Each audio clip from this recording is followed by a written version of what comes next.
afternoon, everybody. My name is Elizabeth Galvin. I'm a curator in the Africa section of the British Museum, and I run the African Rock Art Image Project. So just to give you a bit of background, the project is a chance to, sorry, my timer just got screwed up. The African Rock Art Image Project is where we're acquiring and making a digital database of rock art from throughout the continent. What we're doing with this is acquiring the images as the rock art remains in situ. We cover 19 different African countries, thousands of different sites from throughout the continent. One important part of this is that it's the first time the British Museum is registering as objects born digital objects.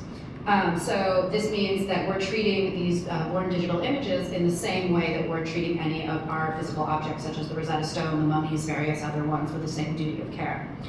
Now, as these objects already exist in the digital sphere, it gives us a lot more flexibility, and I'm very thankful to the digital team at the British Museum to allow us to play with a lot of different kinds of exploration and techniques to play around with it. So this is an example of our website. You can see some of our coverage here. We have it broken down by country. We have regional introductions. You can click on each country. You can get an introduction to each country's rock art. We also have cross-regional thematic articles, such as representations of camels in the Sahara and the importance of landscape represented in Sam Bushman rock art of Southern Africa.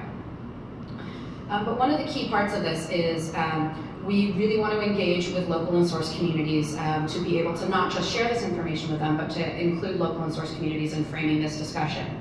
And one of the ways that we've been working with that is through social media. So we've been tweeting some of our academic research. This is such a program called D-Stretch, where we can take images that are essentially naked to the invisible eye and through photo manipulation be able to see them. And so we're tweeting this out and getting a lot of really positive feedback. A part of our project is using a lot of social media and especially working with mobile-only access. That is the majority of the way that people in our local and source communities access the internet is through mobile-only, not just mobile-first, and also internet-enabled non-smartphones.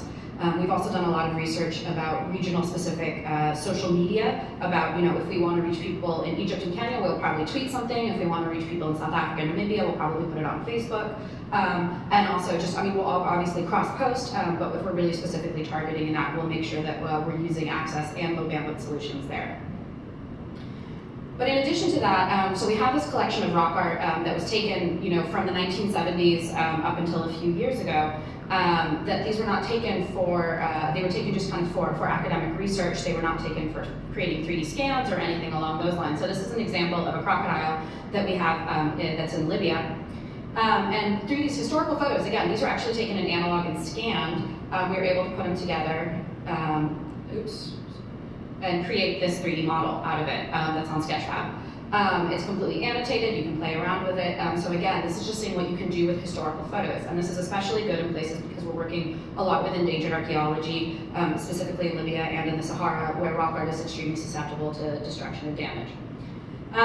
So as we've moved on from this, and as we've had some successes with online access, how do we reverse engineer this to get people excited about the digital in the museum sphere?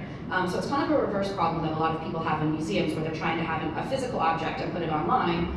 We have a successful online project. How do we get that in the gallery other than just having it on screens that's rotating digital images? So one of the things that we've been doing, that it's not just about accessibility with low bandwidth solutions or accessibility with images, we're also trying to make sure that how do you reach people that this is a collection of digital images. How do we reach people maybe with visual impairments? So one of the things we've been doing is working with our 3D modeling. Here's an example of one of our 3D models that we've made here. And how do we make this accessible to all? So how do we make we've written articles about these, how do we break that down, the visual sphere? And so one of the things we've been doing is taking these and getting these 3D printed. So I have an example here. We've got these printed up in gypsum, which is a very stone-like material. So here's a handling session day that we had for blind and partially sighted visitors at the British Museum. And then you can see up in the top left here, we also 3D printed the animals that were represented in rock art in 3D, so you could feel it in the 3D and then see the representation in 2D. So I encourage you afterwards to please come up and chat to me about this, because we can give this a touch, because it is pretty amazing. But one thing is how do we have, we have these articles online that are about important things like not separating the landscape from these images. How do we make that accessible within the brick and mortar gallery space? So, for example, this is Game Pass Shelter. This is a very important rock art site to San Bushman people from Southern Africa who are a nomadic hunter-gatherer society that practice rock art for tens of thousands of years in the region. And this is one of the most important sites in South Africa.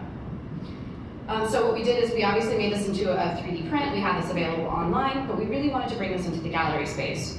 So we were able to use our existing photographs. This is where we were plotting of Game Pass Shelter. It's right where all the purple dots are. Using our existing photographs, we were able to plot where they were and create kind of a virtual reality experience of where you're able to go to Game Pass Shelter. And here's kind of the intro to it, as you can see. And through the various visualizations, you can get the idea of where the rock art is. There's narration to explain what you're going to see there.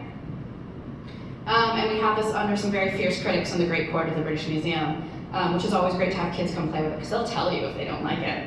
And that's a fantastic, fantastic amount of feedback. So we had this free digital discovery day at the British Museum all around African rock art. People were able to use Google Cardboards, and they were given mobile phones, or they could use their own mobile phone. There was a choice there.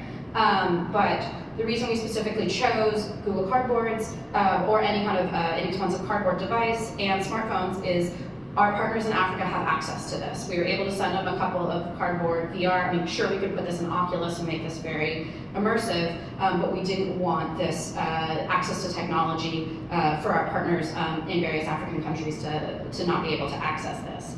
And so, just because we're running out of time, unfortunately, I'm not going to be able to show you the video of it, but I have it on my phone if you want to come try it out.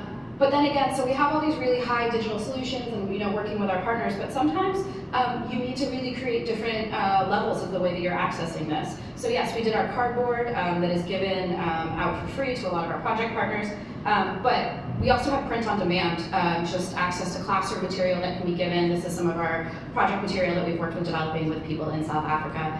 So even just making simple print on demand kind of information packs that you can give out to teachers is still a really great low bandwidth solution. So thank you very much, and please feel free to email me and talk to me afterwards.